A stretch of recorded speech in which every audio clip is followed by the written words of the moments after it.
ao auditório Tenente Mário Bernardes, no Centro de Convenções Nelson Camargo. Este espaço é dotado dos melhores equipamentos de sonorização e iluminação para que os espectadores possam desfrutar das apresentações e dos eventos com a máxima qualidade e conforto. Comunicamos a todos que é expressamente proibido o consumo de alimentos e bebidas no auditório. Pedimos cuidado com a goma de mascar, balas e confeitos. A saída de emergência está localizada à sua esquerda, devidamente sinalizada. Em caso de shows musicais e peças de teatro, alguns espetáculos não permitem o uso de máquinas fotográficas com flash. Informe-se antes. Mantenha seu celular desligado ou no modo silencioso. Agora, aproveite o evento. A Secretaria Municipal de Cultura e Turismo de Votuporanga agradece a sua colaboração. É isso aí, muito boa noite, senhoras e senhores. Boa noite, gente. Quem tá feliz aí, dá um grito, dá um oi. Misericórdia, não vou poder hoje não. Boa noite! Boa noite! Vamos dar início aqui a nossa segundo dia de eventos aqui da Semana da Diversidade de Votuporanga, né? Esse ano lutando aí pelo ambulatório trânsito. Para dar início a essa super apresentação, queria trazer para vocês esse grupo de dança sensacional. Com vocês, N17.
Para dar início aí aos nossos trabalhos e às palestras, mais uma vez os aplausos. Eles que estão aqui de Votuporanga. Sensacional!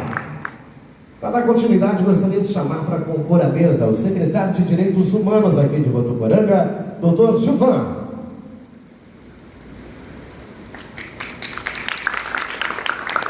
Nosso amigo coordenador estadual da diversidade, políticas públicas pela diversidade do Estado de São Paulo, Marcelo Galego. Coordenadora de Araraquara, Felipa.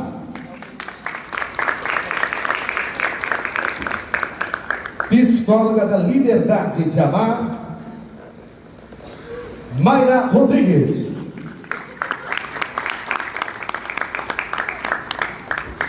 E a nossa palestrante, vai compor a mesa também, Angelita Toledo.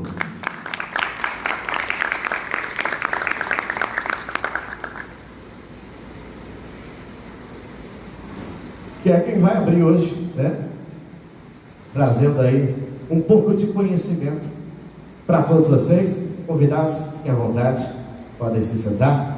Gostaria também de deixar aqui os agradecimentos à Secretaria Municipal de Saúde, Secretaria de Trânsito, Câmara Municipal de Vereadores, SAI, 16º PPMI da 3ª Companhia da Polícia Militar do Estado de São Paulo, Conselho Tutelar, SAEV Ambiental e Secretaria de Direitos Humanos. Para dar início, então, gostaria de chamar a nossa palestrante, doutora Angelita Toledo.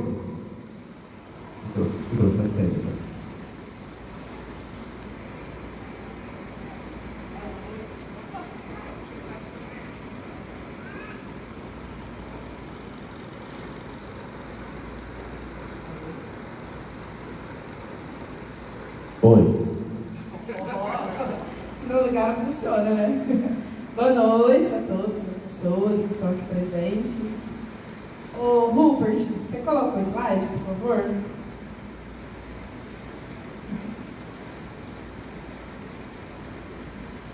Então, primeiramente, queria agradecer o convite do Tom e da Maíra por estar aqui hoje, né? Meu tema vai ser sobre AIDS. Vou falar um pouquinho sobre a AIDS. E aí muita gente vai ficar assim, nossa, mas sobre AIDS, de novo vamos falar sobre AIDS, né? Muita gente às vezes fala pra mim, mas esse tema já tá batido, todo mundo sabe, todo mundo já ouviu, todo mundo sabe como que transmite, como que pega, como que não pega, as pessoas estão se prevenindo, né? Mas, pelo contrário, a gente não está se prevenindo tanto e os casos no Brasil de AIDS têm aumentado cada vez mais, principalmente entre jovens e adolescentes. Então, assim, o Brasil está na contramão da AIDS. Enquanto no resto do mundo os dados estão diminuindo, no Brasil tem aumentado. Então, a gente precisa continuar falando sobre essa doença para poder alertar as pessoas a se cuidarem, né, a se prevenirem e também a fazerem o teste. Pode passar, por favor. Bom.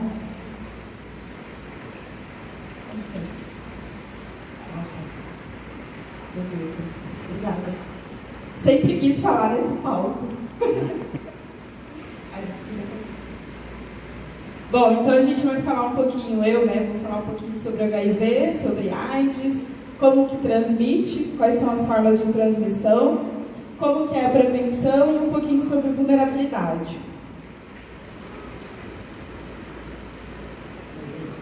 Então, a síndrome da imunodeficiência adquirida, que é a AIDS, em outros países é conhecido como SIDA.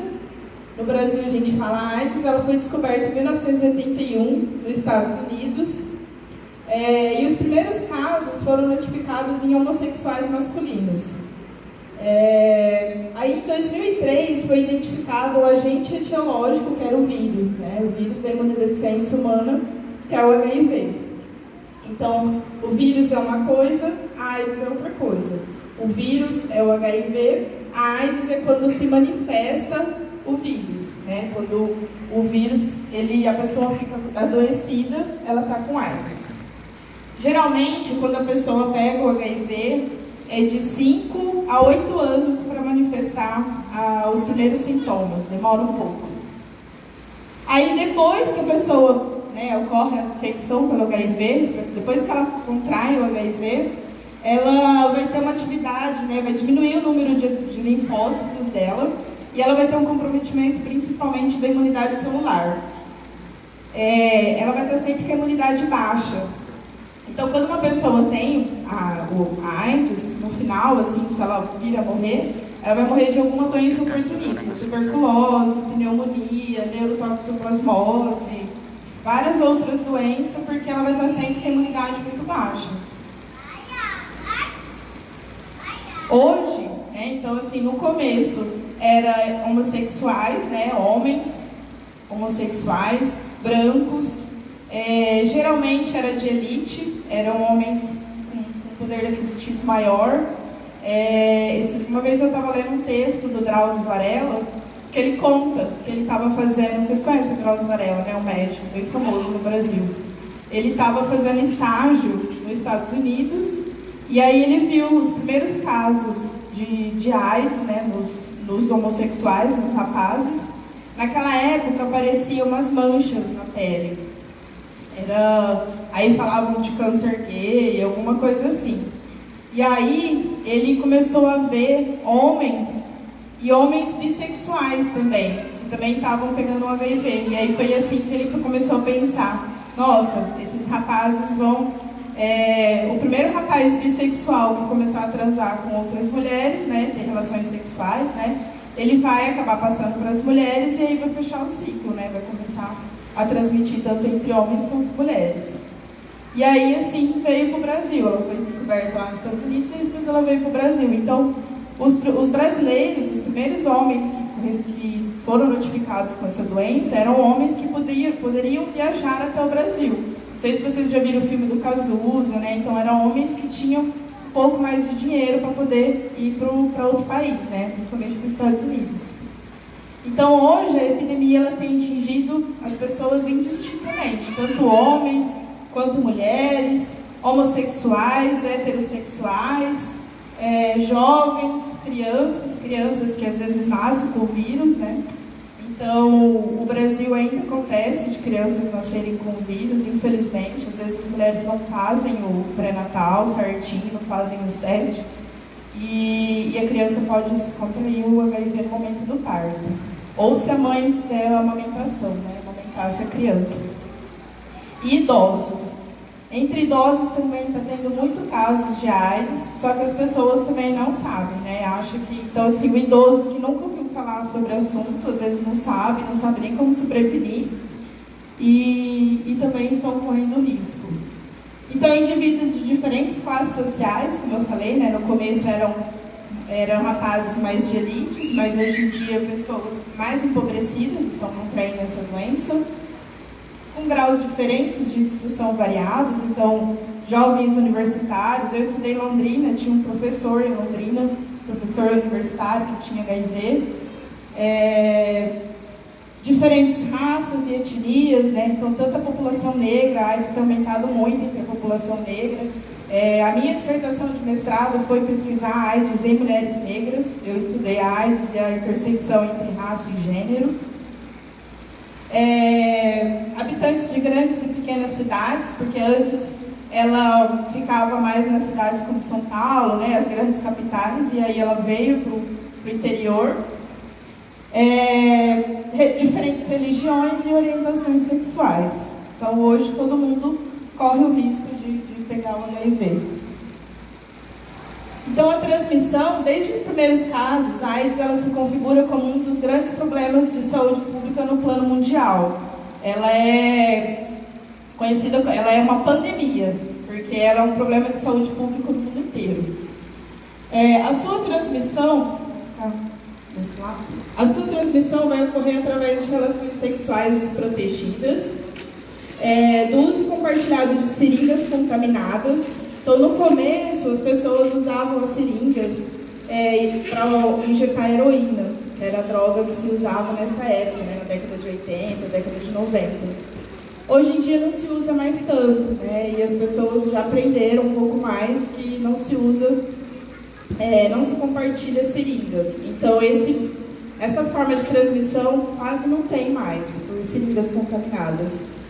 Da transfusão de sangue infectado, agora também é praticamente zero o risco de você receber uma transfusão de sangue e ser contaminado por esse sangue, porque as pesquisas, os estudos em cima, os exames, né, quando a gente vai doar sangue, são feitos muitos exames em cima do nosso sangue, do sangue doado, né, muitos testes.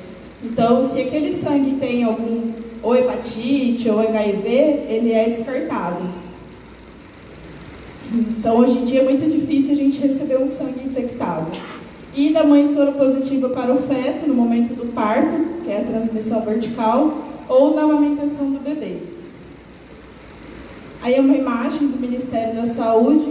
Então, assim pega sexo vaginal sem camisinha, sexo anal sem camisinha, sexo oral sem camisinha e uso de seringa por mais de uma pessoa.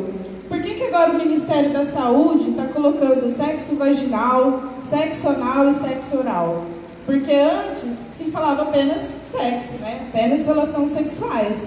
Aí existe uma falsa ideia de que se não ocorre a penetração, então não ocorre a transmissão. Mas essa é uma falsa ideia. Mulheres lésbicas, mulheres bi também podem contrair o vírus na relação sexual vaginal. O sexo anal sem camisinha e o sexo oral também. O sexo oral também pode contrair o HIV.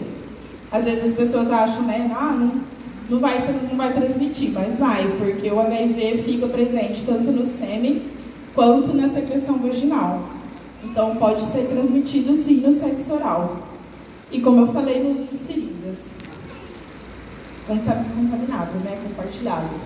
Assim não pega. Sexo desde que se use corretamente a camisinha.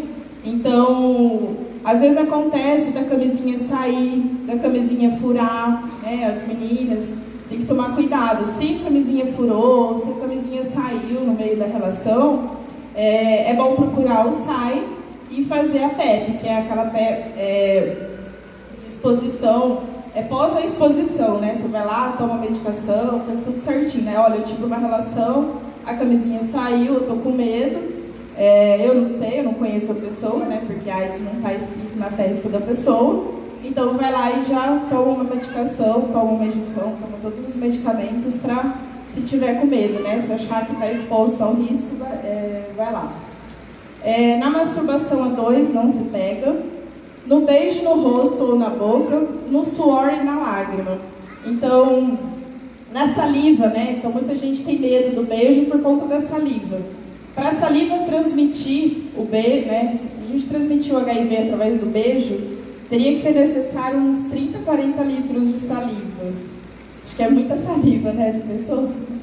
Então, pode ficar despreocupado que através do beijo não pega. E o suor e a lágrima também. No Brasil, o HIV tem mais de 30 anos de epidemia. E no começo era muito comum as pessoas, né, se referirem a uma pessoa soropositiva como aidético. Aquela pessoa é aidética. Às vezes até hoje a gente vê uma pessoa que é magra, às vezes não tem nada a ver, a gente já fala, aquela pessoa é aidética. Essa palavra é um termo pejorativo, é um termo que não pode ser usado.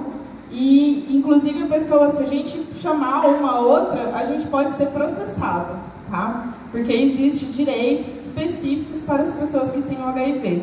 Então, a gente pode falar pessoa soropositiva, até o portador. Antes a gente falava portador de HIV. Mas ela não vai portar, não tem como. Eu estou aqui portando o microfone. Então, assim, não é uma doença que eu vou portar, né? Que eu posso usar e depois tirar. Ela vai estar comigo. Então, pessoas com AIDS, pessoas com HIV, pessoas soropositivas, né? Mas nunca falar aquele termo ali, que é um termo que fere, né? Que despreza a noção de dignidade e de direitos humanos dessas pessoas. Essa expressão caiu por terra, né? E ela, hoje em dia, ela é pejorativa. Qual que é a grande questão de se falar sobre AIDS? Ela envolve ela é envolvida, né, ela é relacionada com o sexo e a morte, principalmente com o sexo, né? A morte, as pessoas, depois que ficam sabendo, elas têm medo de morrer. Mas hoje em dia, o tratamento também evoluiu bastante. O Brasil tem o melhor tratamento para pessoas que têm o HIV. Então a pessoa ela vai ter uma qualidade de vida, ela vai ser muito, né, ela vai conseguir viver por muitos anos ainda com HIV, né? Falar que está com HIV hoje em dia já não é mais uma sentença de morte. Mas ela ainda é relacionada ao sexo, né? Então existe um tabu muito grande no nosso, acho que no mundo todo, mas no nosso país a gente está num momento também que é cada vez mais difícil falar sobre sexo, sexualidade, né? E aí, nesse momento, então a gente vê os dados crescendo cada vez mais. Há uma sutil violência gerada pelos preconceitos, que faz crer que um homossexual está sendo castigado por uma culpa que carrega. Não é um doente, é um relapso. Então, assim, no começo, como a AIDS ainda podia ser passada através da transfusão de sangue, muitas pessoas adquiriram HIV pela transfusão de sangue. Uma delas foi o Betinho, não sei se vocês já ouviram falar, né, do Herbert de Souza. Ele era hemofílico, e aí a hemofilia, a pessoa tem que estar sempre fazendo transfusão de sangue, e ele contraiu HIV em uma dessas transfusões de sangue, tanto ele quanto os 2 irmãos. São 3 irmãos que morreram por conta do vírus da AIDS. Então, assim, esses que contraíram o vírus, eles eram, assim, mártires, né? Eles eram vistos como pessoas, nossa. Agora as outras pessoas, né? Os gays, os homossexuais, as outras pessoas que tinham se infectado, elas eram vistas como culpadas. Olha, você fez sexo, né? O problema é seu. Você fez uma coisa que é pecado, você contraiu uma doença. O castigo é a doença. Então ainda existe essa culpabilidade em cima da pessoa que contrai o vírus, né? Sendo que a pessoa, na verdade, ela foi vítima. E aí, as vítimas, então, são as crianças, as que se infectaram por transfusão de sangue, ou as mulheres que foram vítimas de seus parceiros, e ficam como culpados aqueles que se infectaram por via sexual ou por uso de drogas injetáveis. Essa é uma autora, né, a Paulilo, ela foi minha professora até de faculdade. Ela comparava, assim, ela fez um estudo e ela falava que a AIDS era uma doença do outro. A gente sempre acha que é o outro que vai pegar. A gente nunca vai pegar. É igual o bebê dirigir. A gente sempre acha que comigo não vai acontecer nada, com o outro vai. É igual o HIV. A gente sempre acha que vai acontecer com o outro, com a gente não. E existe um imaginário em cima da AIDS, né? Então, até hoje, as pessoas ainda acham que quem tem o vírus da AIDS são pessoas tatuadas, pessoas magras, né? Às vezes a pessoa está magra, a pessoa já acha que está com doença. Os homossexuais, né? Então existe esse imaginário, assim, né? E aí quem não faz parte desse imaginário, quem não faz parte dessas pessoas, se acha que está livre de contrair o vírus. E aí são essas que estão mais expostas ao risco de contrair. Então, as campanhas publicitárias de combate à AIDS, né, no início, né, quando começou, a gente está falando de uma doença recente, né, que no Brasil tem, como eu falei, tem aproximadamente 30 anos. No início, as campanhas de combate à AIDS, elas focavam o uso ao invés de elas focarem, né, o uso do preservativo, elas relacionavam a doença com a prática do sexo desregrado. E isso é uma visão muito equivocada, porque, assim, uma relação sexual, a pessoa pode contrair o HIV. Né? Não é aquela pessoa que faz sexo várias vezes, né? Que tem várias relações sexuais. Às vezes, numa relação, ela pode contrair. Então, não tem nada a ver com a prática do sexo desregrado. Você pode fazer quantas vezes você quiser, com quantas pessoas você quiser, desde que você se previna, desde que você se cuide e use o preservativo. O que provavelmente fez com que muitas pessoas heterossexuais, né, que no começo eram os homossexuais, acreditassem estarem salvas dessa doença, principalmente os que estavam em um relacionamento estável, né? Então, assim, quando eu estudei mulheres com AIDS, 90% dessas mulheres, elas contraíram do próprio marido, ou do próprio namorado, ou era um parceiro fixo. era um parceiro estável e elas contraíram desse próprio parceiro. Então, quando a gente acha que está no relacionamento, a gente acha que está salvo de contrair essa doença. Mas e a outra pessoa? Será que essa pessoa é fiel? Será que às vezes essa pessoa, ela pode ser meu namorado agora, eu confio nela. Mas será que há 4, 5 anos atrás ela já não teve uma outra relação e às vezes contraiu o vírus? Então, a gente tem que se cuidar. Mesmo que seja um relacionamento estável, é bom se cuidar. Ou vai lá e faz o teste. Olha, eu e você vamos fazer o teste, né? É bom também. Então, assim, nessa época também usava-se imagens ilustrativas muito alarmantes, né? Com relação às pessoas soropositivas. Colocavam fotos de pessoas magras, né? Então, assim, como se a pessoa soropositiva fosse daquele jeito, né? Às vezes a pessoa soropositiva está do nosso lado e a gente nem sabe. Então, aos poucos, essa doença, meados da década de 90, ela foi se transmitindo para... Ela deixou de ter um perfil homossexual e passou a ter um perfil heterossexual. Ela deixou de ser só entre homens e passou a ser transmitida para as mulheres. Em 96 foi o primeiro caso de uma mulher que contraiu o vírus do HIV no Brasil.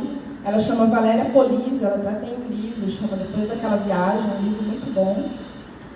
E aí começou-se, né, então, entre as mulheres, e aí aos poucos ela foi identificada como uma das principais causas de mortalidade entre as mulheres em idade reprodutiva, ou seja, mulheres dos 15 aos 49 anos.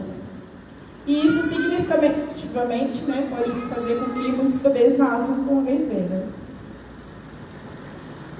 Então, a noção de grupo de risco, né, a gente tinha essa ideia, como eu falei no começo, né, homossexuais, né, pessoas que usavam drogas, profissionais do sexo, essas pessoas elas eram tidas como grupos de risco.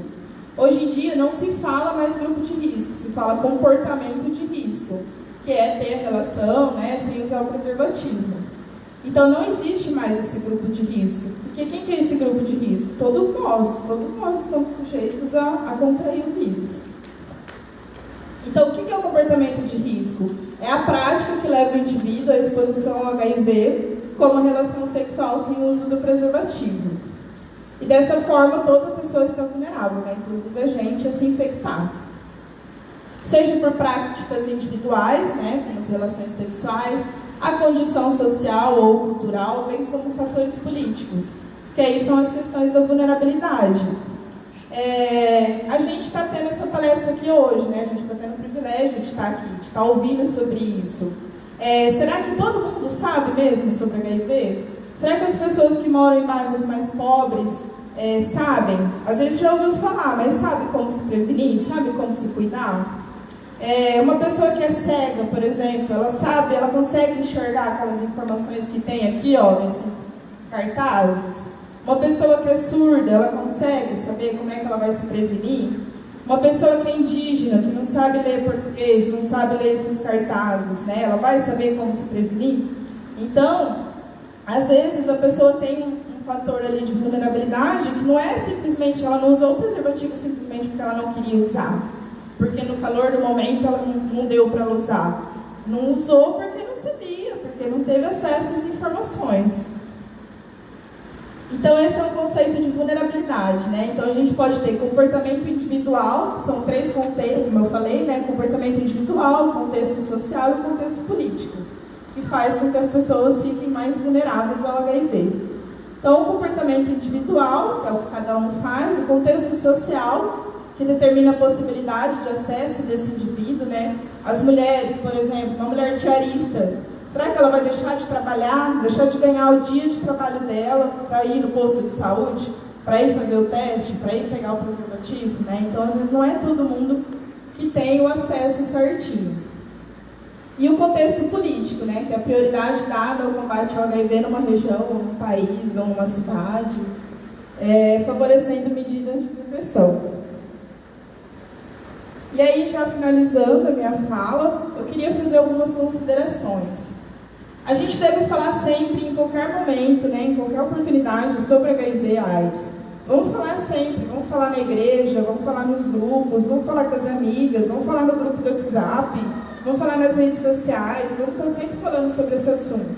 Porque, né, muito se falou na década de 80, 90, parou de falar um pouco e aí os casos estão voltando a aumentar. Então vamos falar sempre, fala com a vizinha, fala com a prima, vamos multiplicar essas informações. Existem então as mudanças no perfil da contaminação. Então no começo eram homossexuais, depois passou a ter um perfil heterossexual. Ultimamente, as profissionais do sexo e as pessoas homossexuais são as que mais se cuidam. Porque, como se falou muito naquela época, né, se bateu muito nessa tecla, elas são as que mais se cuidam. Só que está voltando de novo entre as pessoas homossexuais, né, tem que voltar a se cuidar. Então, esse perfil ele vai estar sempre mudando.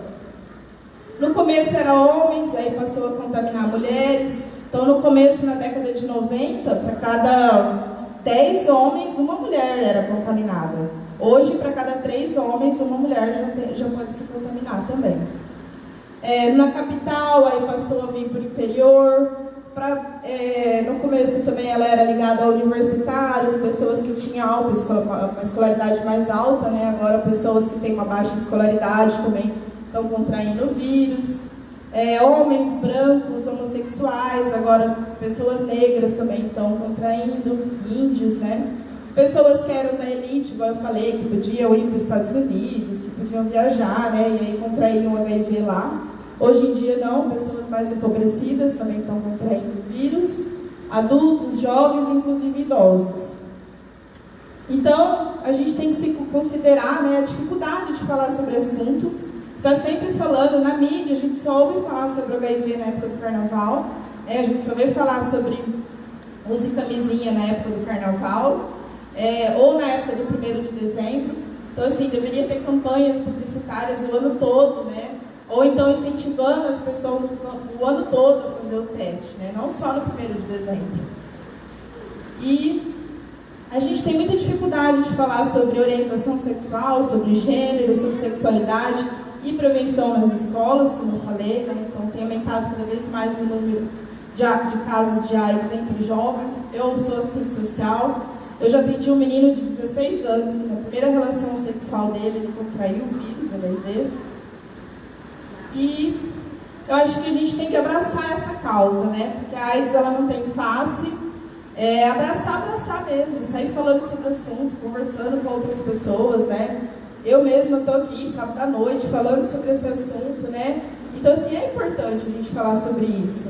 E abraçar essa causa, porque não tem cara, não tem religião, não tem gênero, é uma doença que está aí e todos nós corremos risco de pegar. Aí eu vou finalizar então a minha fala com, esse é o Betinho, que eu falei agora há pouco. Só a participação cidadã é capaz de mudar o país. Não é porque eu não sou homossexual que eu não vou lutar pelos direitos das pessoas homossexuais. Não é porque eu não sou negra que eu não vou lutar pelo direito das pessoas negras. Não é porque eu não sou indígena que eu não vou lutar pelas pessoas indígenas. Então a gente tem que estar sempre lutando por todas as pessoas, né? Só essa participação cidadã é capaz de mudar o país. Muito obrigada a todos e todas pela atenção. Aí estão algumas referências. Os aplausos. Angelita Toledo. Eu costumo dizer lá em Santos, São Vicente, quando apresenta shows da praia, tá? A gente costuma brincar, né? Aliás, é uma maneira de informar as pessoas na brincadeira, né? Se for fazer gracinha, use camisinha. Bichinho da goiaba tá solto, menino. Cuidado. Muita gente, graças a essa brincadeira, foi fazer exame, começou a se cuidar mais, né? Eu até pensei que ia dar problema brincar assim, mas não é desrespeito nenhum, né? Quando a gente leva informação para as pessoas. Queria agradecer aqui as pessoas também que colaboraram, as empresas que apoiaram e apoiam a Semana da Diversidade, desse ano em especial, em prol aí do Ambulatório Trans, né? 775 Votuporanga, Pink Fashion, Chris Park, Seguranças Safrig e Burger King.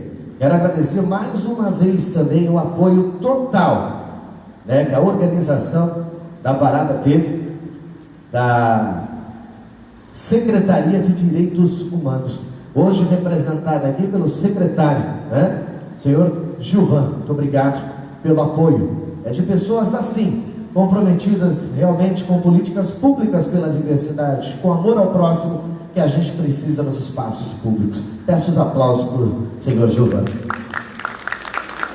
Eu vou trazer um pouquinho de música, um pouquinho de alegria para vocês. Está tudo pronto ali, a produção. Com vocês, cantor Vitor Hugo. A placa de censura no meu corpo diz: não recomendados à sociedade. A placa de censura no meu rosto diz: não recomendados à sociedade.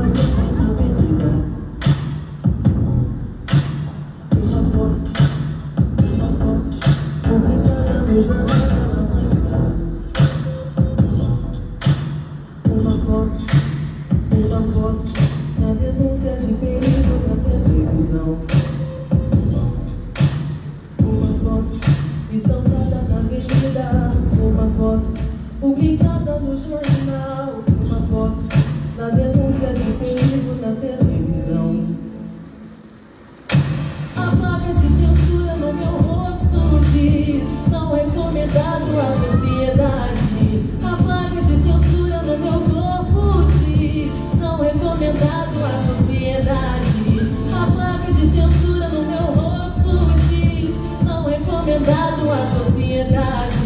A placa de censura no meu corpo diz: não recomendado à sociedade. A placa de censura no meu rosto diz: não recomendado à sociedade. A placa de censura no meu corpo diz: não recomendado à sociedade. Malvado, menino malvado, muito cuidado na influência, péssima aparência, menino indecente, viado.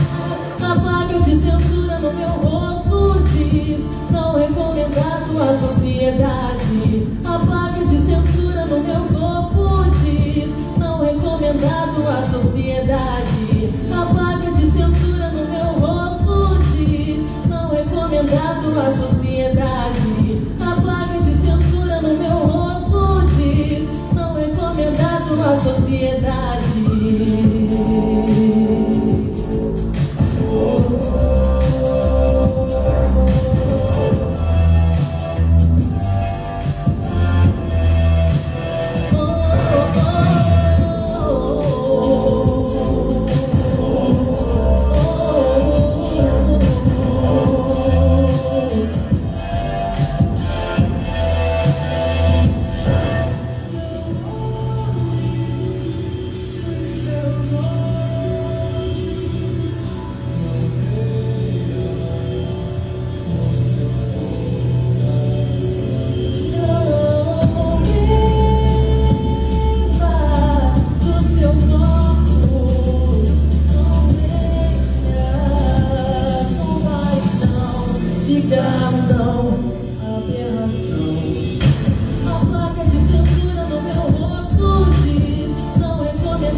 Refletindo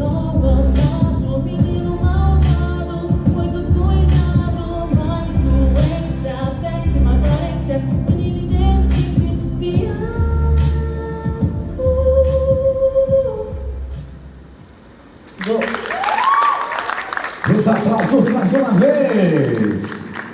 Vitor Hugo. E agora, mais um pouquinho de conhecimento com ele, que veio lá de São Paulo, né? Passou turbulência comigo no avião. Pensei que ia morrer. Vai, não morrendo, toma aqui. Vamos lá então, com vocês eu queria chamar ele que é coordenador, né, de políticas públicas pela diversidade do Estado de São Paulo, doutor Marcelo Galego. Boa noite a todas, a todos e a todos. Boa noite. Boa noite. Agora tá legal. Acho que é fome, viu, Chiclete? Eu queria começar a apresentação com um vídeo só para a gente ver como que é o movimento LGBT no mundo. O vídeo, por favor.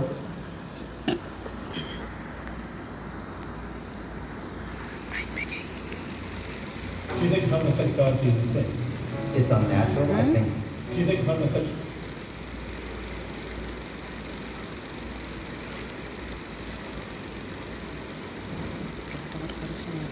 Enquanto isso, os estúdios da Walt Disney. Peraí, tá? Não chegou nada. Não, repete. Oi. Vixe, Maria, falou tudo. Estou. Oi, estou. Do you think homosexuality is a sin? It's unnatural. I think that it's detrimental and ultimately destructive. Não chegou.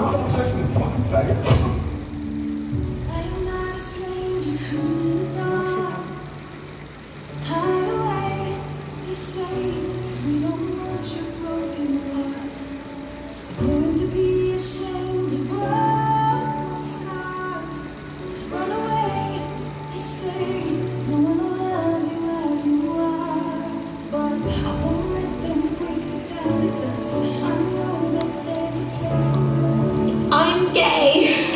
It feels so good to say that.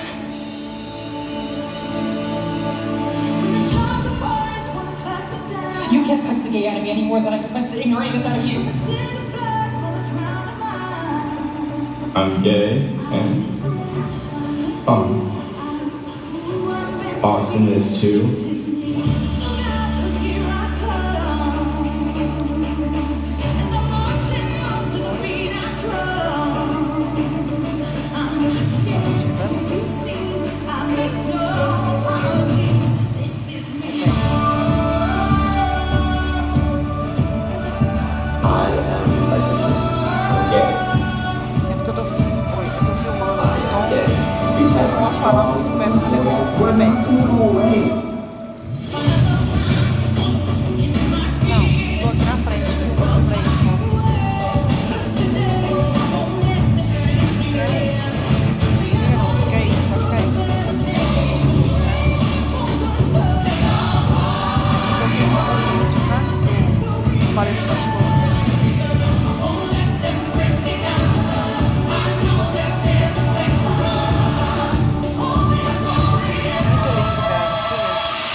You are who you are, and you should love that person.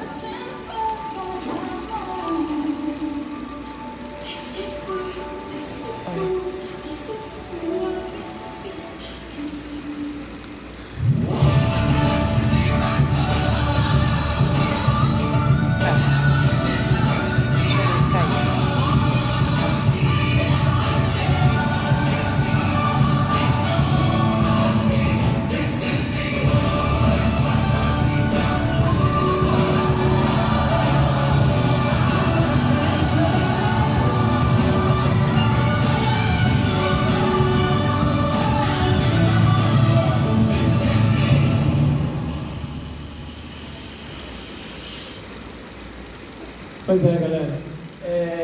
Em primeiro lugar, senhor secretário, recebendo o abraço do secretário da Justiça e Cidadania, Paulo Dimas Mascaretti. Muito obrigado pelo convite.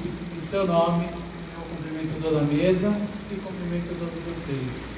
Pois bem, eu sou o Marcelo Galego, estou coordenador de políticas para a diversidade sexual do Estado de São Paulo e sou o coordenador de vocês. Então, me usem, por favor. E falo isso porque vocês têm que se apropriar daquilo que vocês conquistaram. Isso não foi de graça. Foram 50 anos de luta. Esse ano comemoramos 50 anos de luta. São centenas de anos de existência, 50 anos de luta, resistência, lutar para existir, coexistir e ser respeitado. Eu sou guardião de duas grandes políticas. A política antidiscriminatória das pessoas que vivem com HIV, que o preconceito contra as pessoas pode gerar uma multa administrativa de R$280 mil.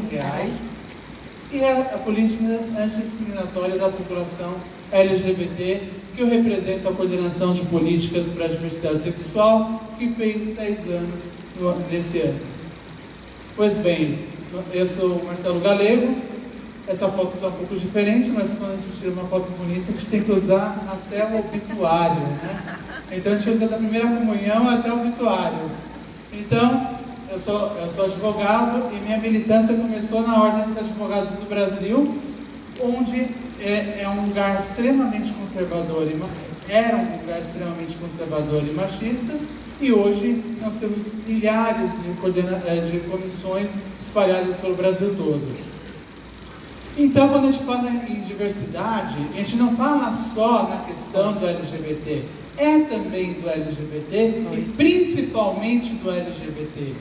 Mas nós não podemos esquecer que existe uma transversalidade dos temas, que eu devo tutelar o LGBT negro, o LGBT idoso, a pessoa com deficiência, a mulher e assim por diante. Desde a Carta da ONU, a ONU já dizia, no primeiro artigo, que todos os seres humanos nascem livres e iguais, em dignidade e direitos. E, falando em liberdade, eu não esqueço de citar Cecília Meirelles, que fala que liberdade é uma palavra que o sonho humano alimenta, não há ninguém que explique e ninguém que não entenda. Então, somos todos livres e iguais. Não devemos abrir mão de nenhum direito e nem um pouco da nossa dignidade. Aqui, como eu falo da lei 10.948 de 2001, eu fiz o meu unicórnio do gênero, bem piadinho. Por quê? Porque vamos desmistificar e utilizar pessoas. Eu usei o unicórnio, uma forma de representar algo que é tão caro para a gente, nossa representatividade.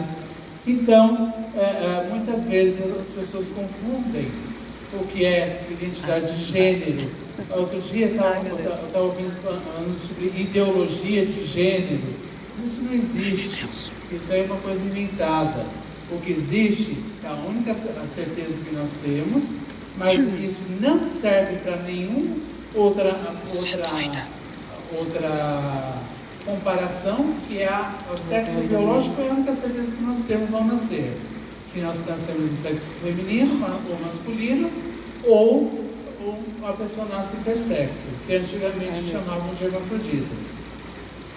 E por que eu estou falando isso? Porque a partir de agora, nós não vamos pensar mais na questão do sexo biológico, e sim a identidade de gênero. É como você se reconhece, é como você se sente e assim por diante. Então, pouco importa. Quando a pessoa é cisgênero, quando o sexo biológico bate com sua identidade de gênero. Quando ela é transgênero, que é o termo utilizado no mundo inteiro, aqui no Brasil a sociedade civil dividiu entre travestis, mulheres transexuais e homens trans, então você é uma pessoa transgênera, né? Então, quando o sexo biológico não bate com o sexo, a identidade de gênero. Só para alguma coisa. Eu também mensagem coloquei aqui para separar, que não está acho que muito visível ali no PowerPoint, a questão da orientação sexual e nunca opção sexual. Ninguém fez uma opção, e sim nós temos uma orientação, que pode ser homossexual, bissexual ou heterossexual. Mas na verdade, isso aí é o básico. É o básico porque nós temos uma diversidade humana muito complexa o suficiente, que temos aí mais de 40 ou 50 identidades de gêneros e orientações sexuais. Mas isso é o básico para a gente poder entender a lei.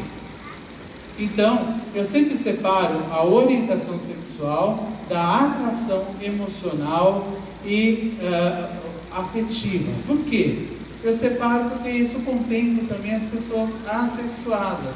Elas podem sentir sentir afetividade, mas não necessariamente ela tem uma atração sexual. E temos também a expressão de gênero. A expressão de gênero nós temos o masculino, o feminino, nós temos o não binário, o gênero fluido e assim por diante, que pode ser também contemplado também como uma identidade de gênero. Então, essa é a diversidade que nós trabalhamos. Estou falando de forma rápida, não muito didática, mas em razão do tempo. Então, temos que prestar atenção, nunca falar opção sexual, e sim orientação sexual. Não devemos falar homossexualismo, porque o sufixo ismo denota doença. Então, desde 1990, quando fomos retirados do Código Internacional de Doenças, nós não falamos mais em homossexualismo, e sim homossexualidade ou afetividade. Da mesma forma que nós também não podemos usar a língua portuguesa contra a dignidade da pessoa humana, que é não falar o travesti, e sim a travesti, né? Porque nós olhamos para uma figura feminina. E o nome social é obrigatório, sim ou não? Em todos os lugares, empresas, sim ou não? Dúvidas? Pois bem, nós temos o decreto federal de 2016, nós temos o decreto estadual de 2010. Na cidade de São Paulo, esse decreto que eu fiz em 2018, mas ele melhorou um decreto de 2016 que tinha melhorado no de 2010. Aqui na cidade de Votuporanga também o nome social é respeitado em todos os órgãos públicos. Nós temos uma portaria do MEC que fala sobre o nome social. Temos uma orientação do Banco Central que a pessoa pode usar o nome social também no cartão de crédito, de débito, nas correspondências bancárias. Uma instrução normativa que você pode colocar no CPF, no nome social. A última eleição foi a primeira eleição onde você votou e foi votado ou votada com o nome social. E lá nós elegemos nossa primeira deputada estadual trans. E também, há 2 semanas, nós tivemos uma boa notícia que nós temos agora no estado de São Paulo, o RG, o novo RG no formato nacional, ele é em formato de cartão e ele também contempla o nome social. Mas algumas pessoas perguntam, ainda nós temos que utilizar o nome social? Sim, porque muitas pessoas ainda não retificaram o seu nome e outras não desejam retificar o nome. E enquanto houver uma única pessoa usando o nome social, faz sentido manter toda essa rede de proteção. Então, em todos os lugares, Em absolutamente todos os lugares é obrigatório o uso do nome social. Seja no poder público, seja na iniciativa privada. Por quê? O não uso do nome social é uma situação vexatória e constrangedora da Lei 10.948 de 2001 e pode gerar multa a partir de R$28.000. E essa multa vai para os cofres do governo, não vai para a vítima. Mas a pessoa pode ser penalizada e essa multa pode ser multiplicada conforme o grau de gravidade e a reincidência. Então, na dúvida, como você quer que eu te chame? Ou como devo anunciá-la? Se eu estou vendo uma figura feminina na minha frente. Então, aqui eu não sei se tem pessoas de empresas, mas eu costumo colocar que garantir nome social não é só fazer uma anotação.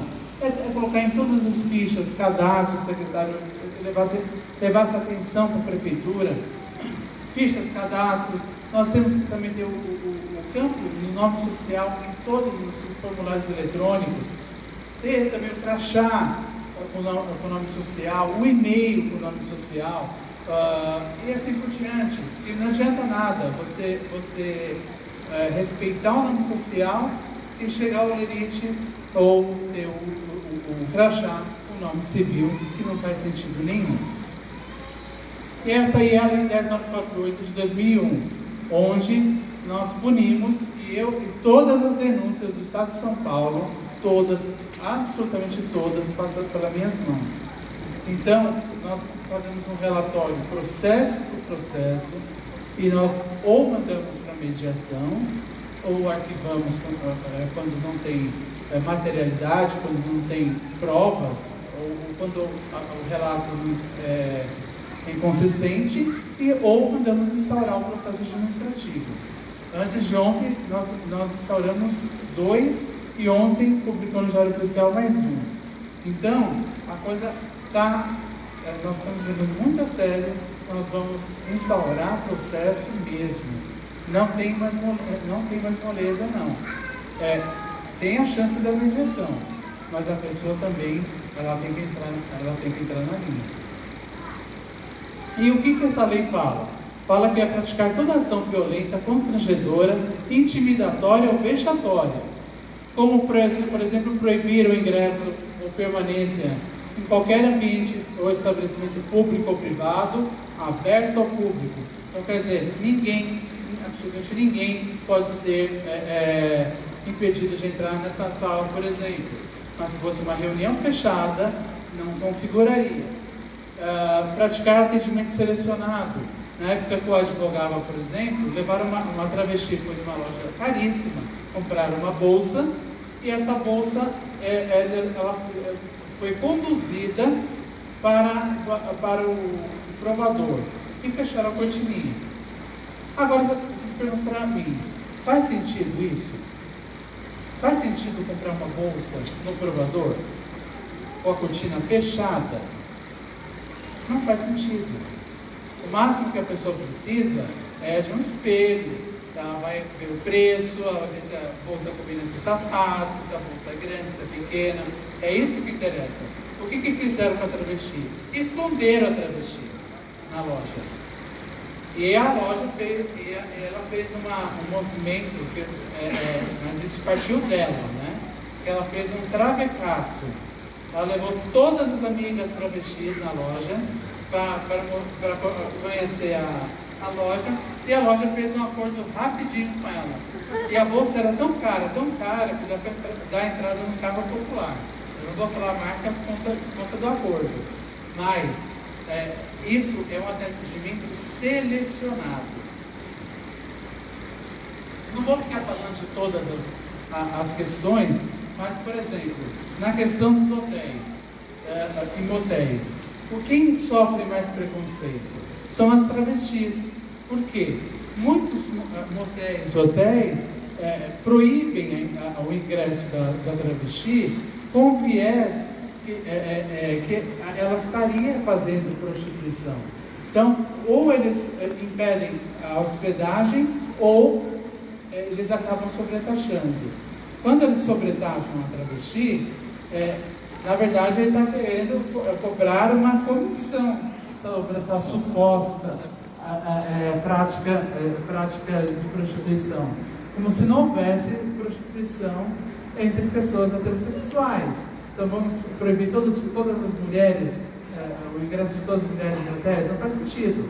Então é muito claro quando a gente recebe uma denúncia nesse sentido. E vou pular para o último inciso, que é o mais falado, que é proibir a livre expressão e manifestação de afetividade, sendo essas expressões e manifestações permitidas aos demais cidadãos. Ou seja, mão dada pode? Sim ou não? Pode. Sim. Beijinho pode? Pode ou não pode? Vocês estão parecendo com dúvida, né? Não, beijinho pode. Um abraço pode? E um beijo mais forte? Pode? Mas é aquele beijo assim que é quase os finalmente. Pode? Não pode, né? O que pode para um, pode para o outro. O que não pode para um, também não pode para o outro. É aquele negócio, a gente tem que fazer a dosimetria, né? Então a gente tem que saber o lugar onde a gente faz determinadas coisas. Mas a gente pode namorar sim, em qualquer lugar. Só que o que é permitido para um, também é permitido para o outro. O que não é para um, também não é para o outro. E as penalidades vão desde uma advertência até a cassação da inscrição da licença de funcionamento do estabelecimento. Então, nós já tivemos alguma cassação? Ainda não chegou a esse ponto. Mas nós temos no estado de São Paulo empresas que na próxima já pulam para a cassação, de tanta reincidência que em problemas de LGBTfobia. Então, isso aí a multa está um pouco desatualizada, a multa ela pode chegar em R$780 mil, quando multiplicada diante da gravidade. E olha esse caso aqui, que é o Poder Judiciário decidindo. Um casal de lésbicas recebeu uma indenização de R$16 mil por danos morais. Não é um casal de lésbicas, é um casal homossexual, R$16 mil porque foi negado um desconto por rodízio de carnes. Daí a desculpa do advogado falou que foi negado o desconto porque é para casais heterossexuais, porque mulher come menos que homem. Daí eu pergunto, e se fossem duas mulheres, seria mais barato? Então o juiz falou, casal é casal, pouco importa se é um homem ou mulher ou pessoas do mesmo sexo. E a empresa foi condenada e teve o nome no jornal, em R$16 mil. Então, para trabalhar com a diversidade, a gente nunca pode esquecer do princípio da empatia. É a aptidão para se identificar com o outro, sentindo o que ele sente, desejando o que ele deseja, aprendendo da maneira como ele aprende. Empatia é tudo na vida. E aqui eu deixo alguns conselhos, né? Para quem trabalha com a diversidade, seja na escola, seja no poder público, seja na empresa, seja até entre os amigos. Inove sempre. Seja sempre inovador. Combata os vieses inconscientes, que são aqueles preconceitos que são internalizados na vida das pessoas. Exija respeito e respeite. Não se omita. Preste atenção nos membros da sua equipe, quando é caso do poder público, das empresas ou nas escolas. Valorizar a diversidade, empatia é cuidar da qualidade das relações que mantemos com todas as pessoas. E valorizar a diversidade não significa que agora vale tudo. É simplesmente respeitar a dignidade da pessoa humana. E nunca abrir mão do cumprimento da legislação local, estadual e nacional. Então, eu termino minha apresentação com a palavra respeito, e para tirar essa foto eu fui chamando de viado umas 15 vezes na rua, mas valeu cada... Não é um xingamento, porque eu sou viado mesmo, mas valeu cada gritinho que eu escutei, né? Então, agradeço e deixo o meu contato da coordenação para eventuais dúvidas. Muito obrigado. Os aplausos para Marcelo Galego. Bom, gente, queria chamar aqui também, né, para dar uma saudação, conversar um pouco com a gente. Ele que é o nosso secretário de Direitos Humanos aqui de Votuporanga e que está dando total apoio para essa Semana da Diversidade e para a parada que acontece amanhã, trazendo aí o tema ambulatório trans. Com vocês, nosso amigo secretário de Direitos Humanos de Votuporanga, Dr. Gilvan. Boa noite a todos e a todas. Obrigado pela presença. Em nome do Dr. Marcelo, coordenador estadual de políticas públicas sobre a diversidade, e da doutora Angelita, eu quero cumprimentar a mesa. Em nome do Tom, presidente da ONG Liberdade de Amar, eu quero cumprimentar todos vocês aqui presentes e agradecer pela presença de todos. Estou um pouco triste, porque esperava mais participante, um encontro tão importante, com pessoas qualificadas que vieram aqui para nos orientar e nos explicar, principalmente para mim como secretário, que estou aprendendo sobre LGBT e sobre outras, como é que eu posso falar, discriminação que há em nossa cidade. Quero aqui agradecer a presença do ex-secretário de Direitos Humanos e hoje secretário de Assistência Social, vereador também junto comigo, Emerson Pereira, aqui presente. Obrigado pela presença, secretário. Esperamos voltar à Câmara o ano que vem, você que já é vereador e eu que pretendo defender a causa, somos defensores da causa, e eu me orgulho muito como vereador ter criado também o Conselho da Consciência Negra, o qual foi premiado na Secretaria de Cidadania do Estado de São Paulo há uns 3 meses atrás, pelo trabalho que vem desenvolvendo em Votuporanga. Quero dizer que, como aprendiz da causa e como hoje secretário, incentivo muito o Tom, como presidente da ONG, está aqui presente. É uma pessoa que faz uns 15 dias atrás que a gente vem trabalhando para que esse evento seja realizado com o maior sucesso possível, junto com a Secretaria de Saúde, Secretaria de Trânsito, Secretaria da Cultura e a Secretaria de Direitos Humanos. Quero agradecer de coração ao prefeito municipal, que não está aqui presente por compromisso já assumido anteriormente, mas dizer que todo o apoio foi dado para que esse evento possa ser realizado da melhor maneira possível.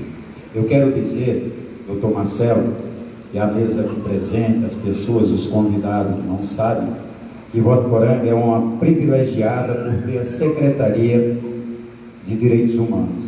É rara, poucas cidades do Estado de São Paulo e até do Brasil que tem Secretaria de Direitos Humanos. Aí me pergunta por que as prefeituras, os estados, não, o estado tem, mas os municípios não querem criar a Secretaria de Direitos Humanos. Porque eu sempre falo, e já falei até para o prefeito, o ex-secretário está aqui, nós somos uma pedrinha no sapato do prefeito, da administração, porque toda reclamação é nos direitos humanos, todas. E Votuporanga, ela é privilegiada mais uma vez, porque nós temos um programa, que em São Paulo tem, que se chama Votuporanga em Ação, que poucas cidades têm esse programa. Esse programa, ele acolhe egresso do sistema prisional, LGBT, moradores, pessoas que estão em situação de rua. A gente tem que usar as palavras, senão dá processo, né? Hoje não é mais moradores de ruas, e sim pessoas, né, que estão em situação de rua, dependentes químicos. Não só ajudamos a internar com clínicas e temos parcerias, mas também colocamos nesse projeto Votuporanga em Ação, que é um projeto que hoje atende 270 famílias. Trouxemos também agora a Frente de Trabalho, que é outro projeto da Secretaria de Desenvolvimento Econômico do Estado de São Paulo. São mais 25 vagas. Então hoje nós estamos com 295 famílias dentro desse projeto. É um projeto que atende, você pode trabalhar 4 horas, ganha meio salário mínimo de uma cesta básica, ou o dia inteiro, 8 horas, um salário mínimo de uma cesta básica. É um trabalho social para que nós possamos estar resgatando essas pessoas para que a sociedade abra as portas. E através desse projeto temos também curso profissionalizante, junto com o Senac, o Instituto Mix, com mais de 30 cursos. A pessoa trabalha e vai se profissionalizar naquele curso que as entidades oferecem, para que ela possa se preparar melhor para o mercado de trabalho. É um trabalho muito bonito, um trabalho que a Secretaria faz com muito amor, com muito carinho. Essa secretaria foi criada na época que o Hermes era vereador. Eu estava na Secretaria de Esporte na época, e o Hermes, como vereador, junto com o outro prefeito, criou a Secretaria de Direitos Humanos. E ela presta um bom trabalho. Eu me sinto muito orgulhoso de estar à frente da Secretaria hoje, desenvolvendo um trabalho que já vinha sendo realizado e que nós continuamos fazendo o trabalho da melhor maneira possível. Eu só quero dizer a vocês que estão aqui nessa palestra hoje, aproveite o momento para que vocês saiam daqui sabendo, porque muitas vezes a gente faz parte da causa, mas a gente não conhece realmente a causa que nós estamos participando, aquilo que nós queremos defender, quais são os nossos direitos e quais são os nossos deveres dentro da sociedade, porque a sociedade ela é muito discriminatória. Eu falo de Votuporanga porque Votuporanga, eu estou aqui há 37 anos, quando vim de São Paulo, morei em São Paulo 12 anos, mudei para Votuporanga em 82, estou aqui há 37 anos. E quando eu cheguei em Votuporanga é uma cidade conservadora. Hoje não é muito, mas na época era. Você descia a Rua Amazonas e você não via um negro, não tinha um negro, nem trabalhando de vendedor no comércio Votuporanga. O único negro que eu lembro que trabalhava era o da joia. Eu acho que o Hermes não era nem nascido, o Hermes era jovem, então estou falando aqui, a maioria não era nem nascido. Você vê o preconceito de como a cidade era conservadora com o negro. Agora você imagina, né, com o LGBT, como que não era antes. E hoje eu vejo que através da secretaria, através desse trabalho, através dessas palestras, trazendo essa conscientização para a nossa sociedade, ela possa estar aceitando, né, a opinião, e todo mundo tem o direito de ser aquilo que ele é. Ninguém pode querer mudar aquilo que você é. Ninguém pode julgar a pessoa, independente da sua religião, da sua opção sexual. Não importa. O que importa é se você é feliz com você mesmo. E a sociedade tem que aprender a respeitar o direito de cada um de nós. É o direito que cada um tem. É a mesma coisa, é o direito de imprensa, o direito de ver, a mesma coisa. Cada cidadão ou cidadã tem o seu direito. E o direito é para ser respeitado. Não importa o que seja. Se eu estou fazendo uso, é a minha vida, é o meu corpo, sou eu, não é você. Então a sociedade ela tem que abrir os olhos, ela tem que respeitar e ajudar a nos conscientizar cada vez mais dos nossos direitos e dos nossos deveres.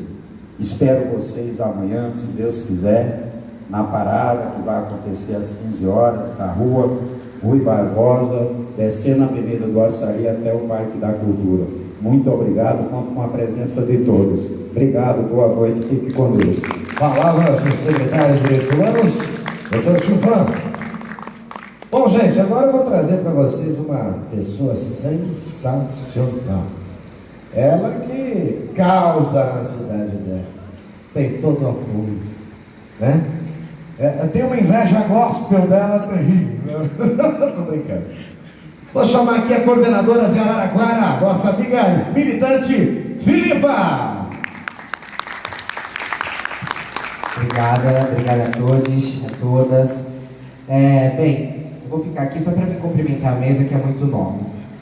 Vamos fazer o protocolo primeiramente, né? Então vamos agradecer o Chiclete. Chiclete, muito obrigado pelo carinho, viu? Nosso amigo lá, São Vicente, gratidão. O Tom, nossa liderança aqui de Votuporanga, muito obrigado pelo convite, Tom. A doutora Thalita, o Gilvan, nosso secretário de Direitos Humanos, o Marcelo Galego, que é nosso coordenador da diversidade sexual, a Mayra, é isso? Maíra, desculpa. E também quero parabenizar aí o M17, né, que foi que apresentou a dança, e o gurizinho que cantou... Vitor Hugo. Vitor Hugo arrasou. Obrigada. Bem, feito o protocolo, agora a gente vai quebrar o protocolo. E aí, gente, tudo bem com vocês? Gente, e aí, tudo bem com vocês? Vamos lá, gente, vocês estão num sábado, entendeu? Debatendo uns assuntos que às vezes não é tão legal de se falar, mas é preciso falar sobre esses assuntos. E é importante, que bom que vocês estão aqui, né? Porque não é só a parada. A parada, ela tem que finalizar todo o potencial dessa militância LGBTQIA+, né? Eu me chamo Filipa Brunelli, né? Sou travesti, ex-prostituta, atualmente estou como assessora de políticas LGBT do município de Araraquara e socióloga. Bem, o Tom me convidou para falar um pouquinho com vocês sobre o ambulatório trans, né? Sobre saúde pública, sobre políticas públicas, né? Como a gente está com o tempo um pouquinho reduzido, eu vou só fechar então no ambulatório trans, né? Bem, o Tom, quando ele me procurou para falar sobre o ambulatório trans, isso já faz um tempinho, mandei alguns projetos para ele, algumas coisas, só que a nossa cidade, por mais que pareça estar próxima, não está tão próxima, mas dentro do estado de São Paulo, ainda é diferente, né? Porque como o nosso secretário aqui, ele demonstrou, né, esse fluxograma, né, da prefeitura municipal, lá em Araraquara nós temos, o nosso poder executivo ele é composto de outra forma, né?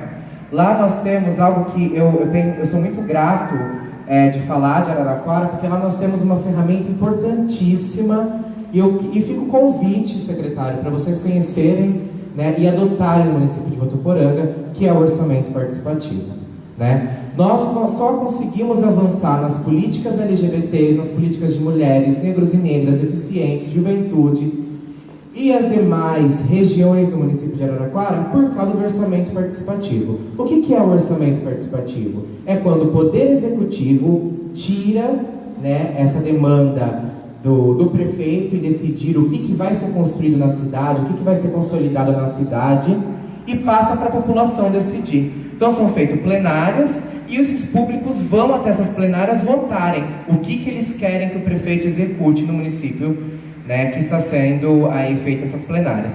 Lá em Araraquara foi assim que ocorreu, né? O nosso ambulatório trans, que foi votado no passado, ganhou, né? Então a gente vai implementar ele até o final desse ano, nosso ambulatório trans. Já tem um diálogo já com o Ministério da Saúde, porém agora que mudou a gestão do governo federal, as portas foram fechadas do governo federal para nós, então todo o financiamento será próprio. É algo que nos assusta, né, diante do alto custo, né, desses processos do ambulatório, da questão ambulatorial, mas também é algo que nos deixa honrado por ser um município do interior, né, que vai fornecer aí o processo ambulatorial. Então, no que consiste o ambulatório trans, né? O ambulatório trans, para quem não sabe, é um centro de saúde integral à população transgênero, transexual e travestis. É um projeto que a gente chama de biopsicossocial, né? Por que biopsicossocial? Ele vai cuidar do biológico da pessoa, do psicológico da pessoa e do social da pessoa. Então a travesti, o transgênero, o transexual, que entra... Esse barulho é normal.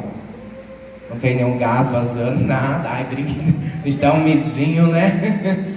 Então, como funciona um ambulatório trans, né? O ambulatório, como eu falei para vocês, ele foi, é algo que ele vem sendo discutido há algum tempo já, particularmente desde 2003 pelo movimento LGBT, né, através de conferências nacionais, através da própria política nacional da saúde integral de pessoas LGBTs, e depois também através de uma portaria, né, que redefine e amplia o processo transexualizador no Sistema Único de Saúde, a portaria 2803 de 2013.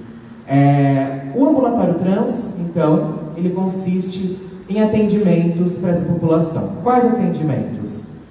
O indivíduo ele chega no ambulatório trans, né, a pessoa travesti, transexual, ele vai ter uma equipe multidisciplinar que vai receber esse indivíduo para fazer o seu tratamento por completo. Então, não só a questão biológica e psicológica desse indivíduo, a questão social também. Então, quando a gente chega lá no ambulatório, é a assistente social que vai acolher a gente. Por quê? Muitas dessas pessoas, né, transgêneros, transexuais e travestis, estão na marginalidade social, né? Muitas não precisam apenas do ambulatório trans, precisam da assistência social, né? Precisa de uma rede da política pública que trabalhe para que esse indivíduo seja agregado à sociedade, né? Logo em seguida, esse indivíduo ele passa por psicólogos, né, por psiquiatra, para avaliar a condição psicológica desse indivíduo, né? Em seguida, esse indivíduo vai passar por médico endocrinologista, fonoaudiólogo, né, para trabalhar aí já a corporeidade, né? Então, o endocrinologista ele vai trabalhar a questão da hormonioterapia, né? O que é a hormonioterapia? Então, no meu caso, sou travesti, né? Vou lá no ambulatório e começo a tomar o hormônio feminino. E começo a fazer as aplicações de hormônio feminino para o meu corpo biológico se adequar ao sistema, né? E garantir que tudo isso aqui tem as curvas da feminilidade, né? Então, o endócrino cuida disso, o fonoaudiólogo vai trabalhar com essa questão da voz, que também, para algumas meninas é importante, para outras não. Para o meu caso não é importante, até porque eu coloco na minha cabeça que por mais que eu tome hormônio, por mais que eu tente, eu nunca vou ser uma mulher cis e que bom, sou travesti, vou morrer travesti, então é isso, então não tem importância da minha voz ser assim, né, porque a voz da gente é assim mesmo, né, mas tem as meninas que precisam, né, e sentem a necessidade de fazer esse tratamento, então temos os fonoaudiólogos, né, o ginecologista também. Por que ginecologista? Ou os homens trans. Os homens trans são homens, mas são homens de vagina. Então precisam de um atendimento voltado à sua saúde, né? Ao seu sistema reprodutor específico, né? E também o urologista no caso das meninas, né? Das mulheres trans e travestis. Então, ou seja, é toda uma equipe multidisciplinar que cuida da saúde integral da população. Aí vocês perguntam para mim, que quando ganhou esse ambulatório lá na cidade, muitos veículos de comunicação e até a ala mais conservadora da cidade vieram me questionar que quando a gente faz algo disso, a gente começa a discriminar as pessoas, né? Que isso é discriminação, né? E não é. Na verdade, gente, quem não conhece, o SUS ele trabalha no consenso de equidade. Equidade é diferente de igualdade, né? O que é equidade? É dar mais para quem precisa, né? Por que dá mais para quem precisa? As mulheres têm especificidades que os homens não têm. A população trans tem especificidades que a mulher lésbica, homens gays e bissexuais não têm. E assim vai. Cada segmento do L, do G, do B, do T, do Q, do I, do A e de todas essas orientações sexuais, identidades de gênero não heterossexuais tem sua especificidade, né? Então o SUS ele trabalha nesse consenso. Então nós temos a saúde da mulher no SUS, né? Temos a saúde da população negra e quilombola no SUS, né? Temos os programas de ST/AIDS, que aí ele vai trabalhar nessa linha transversal e vai passar por toda a política pública da saúde, né? E também temos a saúde da população trans, né? Por porque são pessoas que precisam dessa especificidade. Aí vocês perguntam para mim, mas os demais LGBTs, né, os demais, os gays, as lésbicas, não precisam de uma saúde, de uma atenção especializada? Precisa. O nosso Sistema Único de Saúde, ele é incrível, ele é maravilhoso, mas infelizmente, como qualquer programa, ele é gerido por gestores. E temos gestores que colocam, né, a sua ideologia à frente do que o programa diz, né? Então, só para finalizar, o programa de equidade, nós estamos trabalhando sempre nessa linha de equidade. Eu queria falar mais para vocês, mas a gente está com o tempo cortadinho aí. Mas existem alguns materiais, deixa eu só mostrar aqui, dá licencinha aqui, ó. Nosso estado, ele fornece para nós, esse material aqui, ele é bem completinho e ele fala um pouco sobre o ambulatório trans, né? A questão da hormonioterapia. Licença, Galego, vou pegar para mostrar. A cartilha também, que isso vai mostrar um pouco do que o Galego mostrou para nós, a questão da diferença entre cis, entre pessoas trans, enfim, que é muito importante a gente entender. E também ali com a nossa colega, a doutora Thalita, tem uma cartilha, a outra, a azul. Ela é muito importante. Sempre que vocês precisarem de algo voltado à saúde, vocês, qualquer pessoa LGBTs, existe, esse material disponível na internet. Né? Aquela política nacional, né? A política nacional da saúde integral de pessoas LGBTQIA+. Todos os direitos da população LGBTQIA+, está aqui. Né? Existe um programa, um plano nacional para conduzir essas políticas públicas. Então acessem, leiam, porque a nossa maior instrução é a leitura, é aprendizado. Queremos fazer revolução para esse sistema normativo? Estudemos, ocupemos espaço que eles não querem que nós ocupemos, ok? Então, um grande beijo para vocês, obrigado por me ouvirem, desculpa qualquer coisa, obrigado, Tom, então, até mais. São os aplausos de Papo Neto. E agora, gente, eu tenho uns prêmios aqui para dar, são assim, esse aqui, por exemplo, o valor de R$5.000, tá? Eu vou dar... Esse aqui é de quem é esse prêmio aqui? Qual é a loja? Tom. Ele também não sabe, ele vai ver. Eu vou fazer uma pergunta aí, quero ver quem sabe responder, né? Qual é o nome, atenção, qual é o nome da nossa primeira palestrante de hoje? Alguém sabe? Você sabe? Peraí, ela levantou primeiro, né? Qual é o nome? Tá certo? Então, você ganhou. Vamos lá, vou perguntar mais uma aí. Qual o nome da ONG que organiza a Parada do Orgulho LGBT aqui de Votuporanga? Liberdade de Amar. Vai ganhar. Esse aqui é melhor que a caneta, né? É mais interessante. Agora o último. Esse aqui vale R$10.000. Eles estão descobrindo quem deu, né? Qual é o nome aí do nosso... tá aqui, ó. Os prêmios eram Pink Fashion, né? E Chris Park. Né? Lembrando que também temos com apoio aí da Burger King, né? Maravilhosa, que já deu pra gente aí 55 sanduíches. A gente foi lá comer já, foi sensacional. Tô brincando. Burger King junto com a gente. Vamos lá então, vou dar esse aqui pra quem souber agora, né? Qual é? Essa é muito fácil. O tema da parada esse ano. Você sabe? Vamos então. Qual é o tema? É o ambulatório trans. É isso mesmo, presidente? Bom, misericórdia, o negócio tá banca aqui, viu, mano? Palmas pra ela. Vamos lá então, eu gostaria de chamar aqui para conversar um pouquinho com vocês. Esse cara sensacional que eu quero agradecer desde já, né? O convite de me trazer até aqui. Eu vou Votuporanga, essa cidade maravilhosa, linda, receptiva, né? Que tem uma estrutura fantástica. Parabéns, viu, secretário, ao prefeito, aos vereadores, porque a cidade realmente tem uma estrutura fantástica, né? Isso aqui é lindo. Quero agradecer a equipe que trabalha aqui, né, no Centro de Convenções, a equipe da Secretaria de Cultura, a Secretaria de Turismo, a todos vocês, desde já o nosso muito obrigado. Para conversar com vocês, ele que fez toda essa bagunça, toda essa arte, presidente da ONG Liberdade de Amar, de Votuporanga, Tom Sheik. Boa noite, gente. Boa noite, gente. Boa noite. Quem não me conhece, meu nome é Everton Lopes.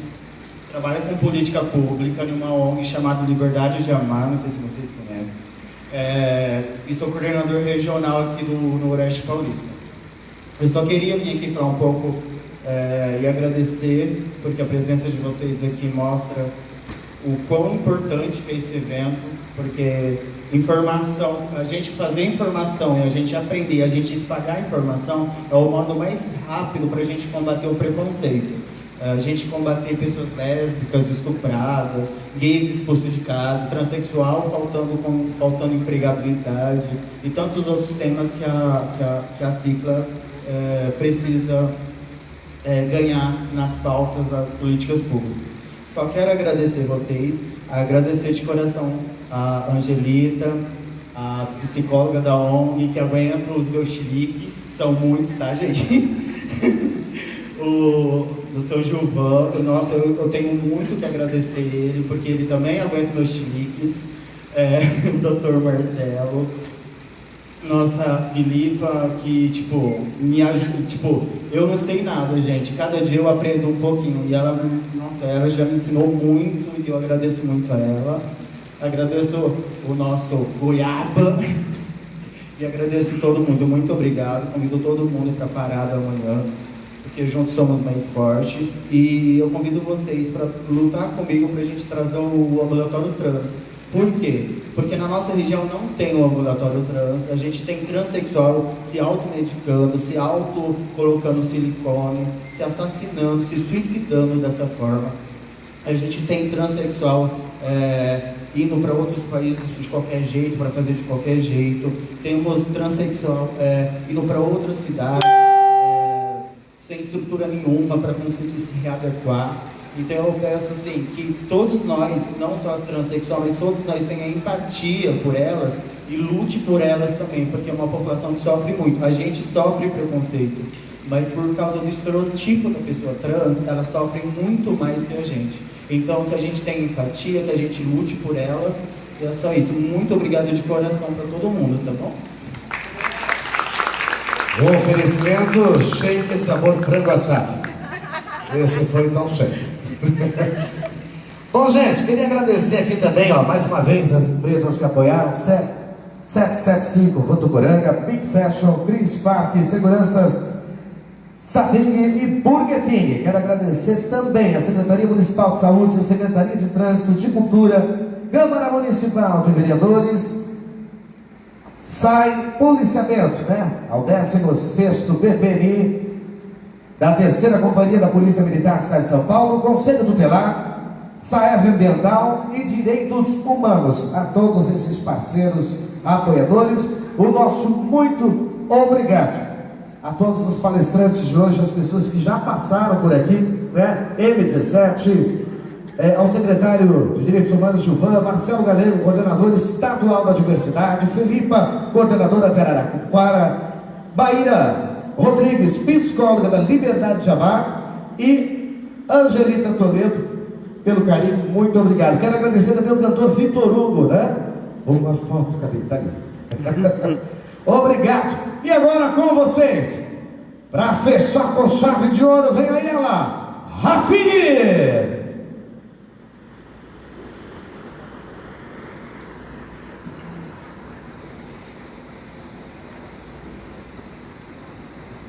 Boa noite.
Eu sei que tudo vai ficar bem e as minhas lágrimas vão secar. Eu sei que tudo vai ficar bem e essas feridas vão se curar.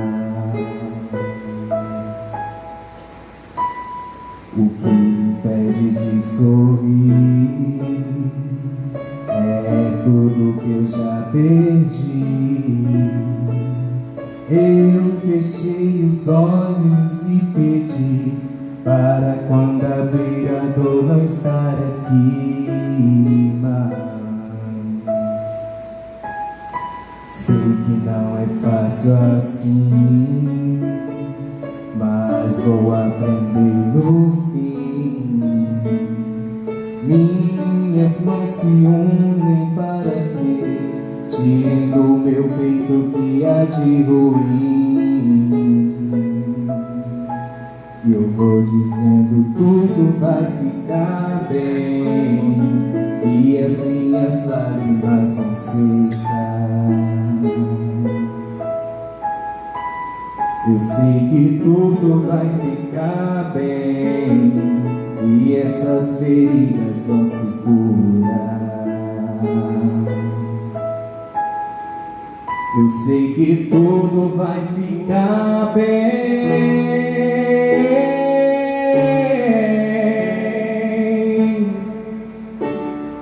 Tudo vai ficar bem.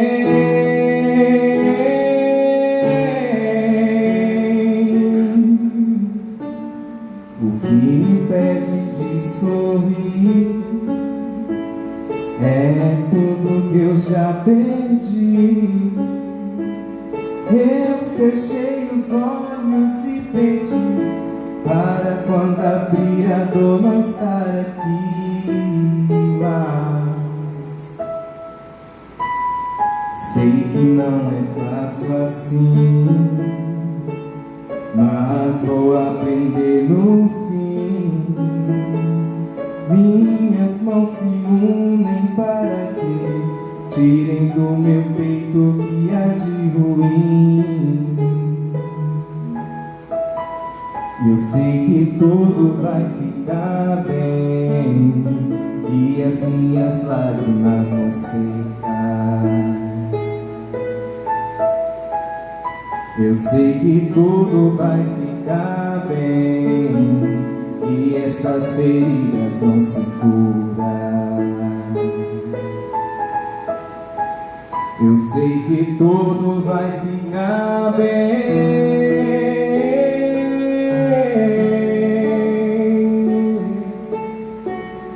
Tudo vai ficar bem.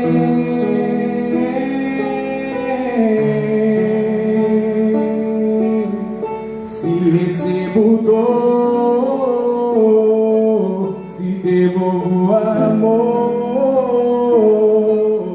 Se recebo dor, se devolvo amor. E quanto mais dor recebo, mais percebo que sou indestrutível.